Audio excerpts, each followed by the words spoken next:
Welcome to part 2 of the audio lecture on Neoclassicism academic, all of that led ultimately to the Impressionist era.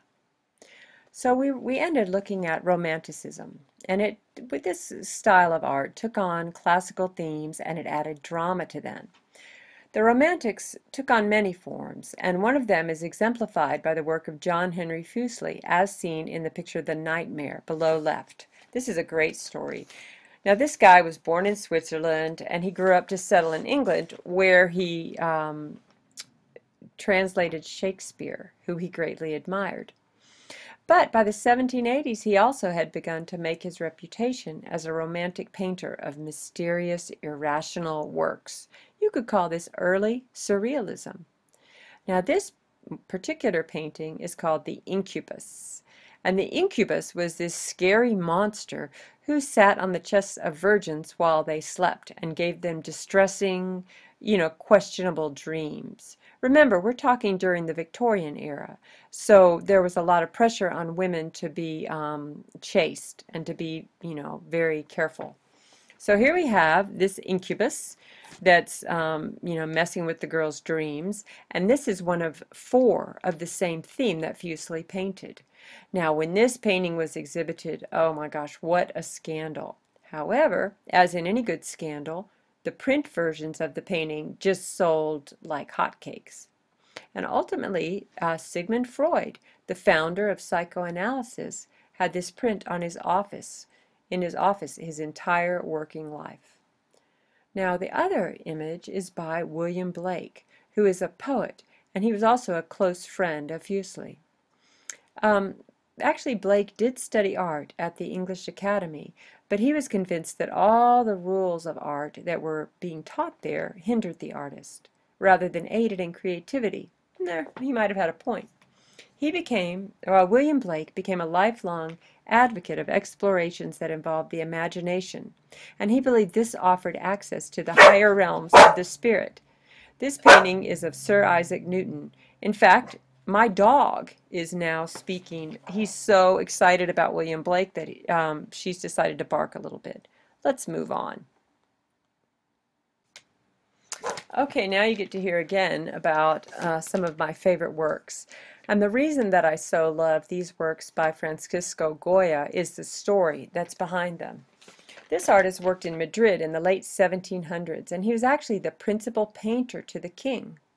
He was part of this elite group of intellectuals, and really these were sort of the kind of free thinkers who agreed with the ideas that led to the French Revolution. Now, Charles III, the King of Spain, at first he supported these ideas. He probably thought, well, nothing's really going to happen. It'll be okay. We'll loosen restrictions a little bit. But then he saw what happened in the French Revolution. So the Spanish king ended up reinstituting the Inquisition. And, he really restricted artists and creative thinkers in Spain. So this artist, Goya, he responded with a series of 80 etchings. The cover piece is seen on the right. It's called The Sleep of Reason Produces Monsters. So here's the story behind this work, which I'm so impressed by. After the artist Goya completed the 80 etchings and printed 300 sets, he offered them for sale for exactly 2 days, and then he withdrew them from the market with no explanation.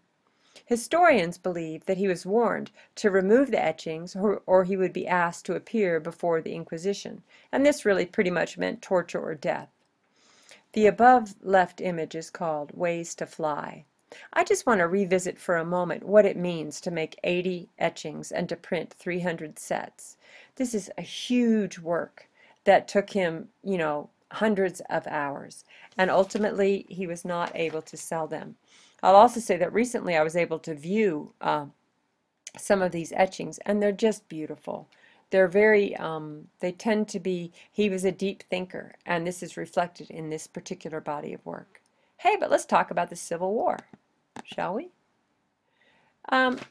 Overall, landscape painting in the Romantic era was sort of naturalistic. And here we have this work by Frederic Church up above on the left. And you can see it's kind of idealized, right? It's realistic, but it's ideal. Now, look at this painting on the above right. It's by Frederic Church also, and it is done as his response to the Civil War. I find this a very moving piece because you can see the painting is literally split. And what's the dominant color? Blood, which flows in that red water. So this is how Frederic Church expressed his outrage at what was happening in the Civil War in this country, which led ultimately to really thousands, hundreds of thousands of people dying in really difficult ways. So on the right, we have a landscape by John Constable, and I just included it to show you sort of the standard romantic fare. Now let's look at somebody really revolutionary, Joseph Turner. He was a really famous eccentric, and his work was extremely controversial in its day. If you look at the one above left, you'll see why, really. Turner, this guy Joseph Turner, would pay the sailors to tie him to the deck of a ship during a storm, because he believed if he could be there, then he could feel the storm, and then he could paint it better. Now, if you think about it, this is really the beginning of modern art, because what he's doing is he's getting the experience and expressing it on canvas, and that is a priority to, getting the waves to look just right and all that. The one on the bottom left is a dead slave ship coming back to harbor. And the thing to notice here, in contrast to the one on top, is how the bottom is both kind of haunting and peaceful, and the one on top is just chaos. Now I want to talk about a couple of great artists. Thomas Cole is the father of American landscape painting. And he just walked around and made little sketches and took it back to his studio and painted them. He's part of what is called the Hudson River School, and they specialized in these kind of idealized landscapes up on the right. There's quite a good representation of the Hudson River School at the Crystal Bridges Museum.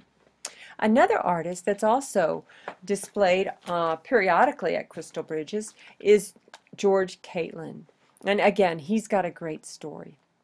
He came to art after a long career as a lawyer. So there was this visiting delegation of Native American chiefs, and they came and they spoke to his town. And he was so moved that he moved to the frontier, to St. Louis actually, which was on the frontier. And he dedicated the next 6 years of his life to traveling with and painting the Native Americans. One of the things that he did was he painted all of these chiefs. It's interesting to note that he's an untrained artist, but his work is really quite powerful. Now, what he did, though, is after he finished this work, he tried to present it to people in this country for purchase, and they wanted nothing to do with it. It was like George Catlin activated the guilty conscience of America. So he ended up going to Europe, and this beautiful collection of 310 portraits of chiefs he had just in his little studio in Paris. Ultimately, he gave those paintings to an art supply dealer in exchange for a debt. Now, luckily, most of them found their way back to the Smithsonian, where they have become features, masterpieces in Western art. So that's his story. Now, most of the painting in general in America of this time was pretty primitive. It was a new nation. Art schools were not really a priority.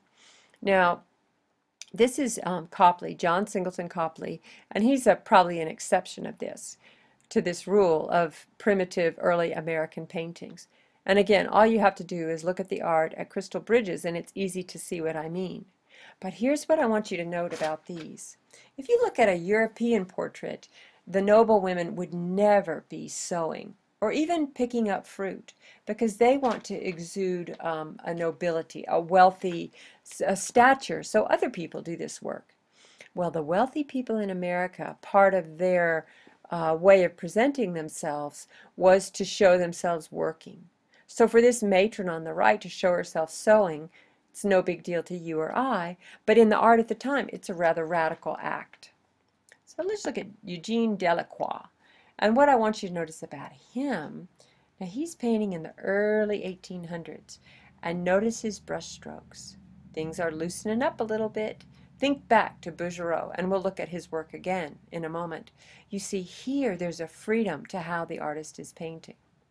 Now he spent a lot of time in Morocco, and what I want you to also see here is look at this beautiful woman on the left. She's an idealized, Moroccan woman, but here's the whole painting that came from. It's called The Woman of Algiers, and it was painted in 1834. It's his best-known work from his travels in Morocco. I've seen the sketches that he made during that time, and they're just beautiful. Delacroix kept a diary as he went through this part of the world where really very few Westerners had gone. So he wrote of his travels and made sketches. Now, on the right is his protest for a slaughter where the Turks landed on a peaceful island, on the island of Chios, and just slaughtered the inhabitants and took the rest as slaves. So that's Delacroix's political art. Now here's Ingres. Oops, there he goes. Now he's truly a master. I'm showing you this image for those of you that are aspiring artists. Notice in the center there's a drawing that's the underdrawing or the study for the painting on the right. And notice how he's so carefully laid in the folds and has everything he needs in place so that he can then paint over it and have that as a map to follow. Now I know it looks like Ingres. This guy, you say his name, Ingres. And this is just a drawing of the classical composer Paganini. Some of you may have heard of him. And I'm showing you this to really show you how these are all the radical artists of the era, and they kind of hung out together. All right, we're coming back to Bouguereau. We've looked at all this other art. We've looked at art, how it begins to loosen up with Delacroix. And then we're going to come back to the richest, most powerful artist, really probably one of the richest ones in the 18th century in France. So he painted many scenes that idealized a past world, but mostly he did these. We have a peasant girl on the left, everything's looking good, and on the right we have this woman who has all these children and her life is so sad. Yet another morality painting.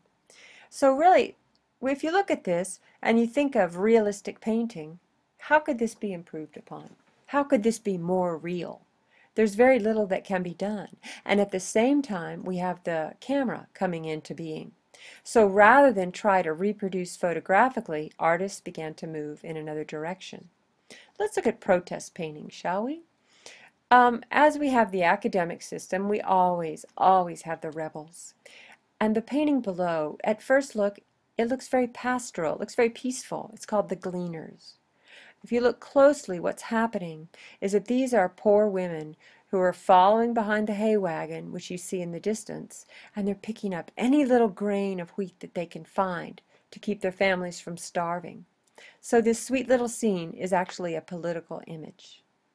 And then upright, you see the Third-Class Carriage by Daumier, and he was a really famous artist for doing cartoons and paintings that poked fun at the at the people in charge, at the government.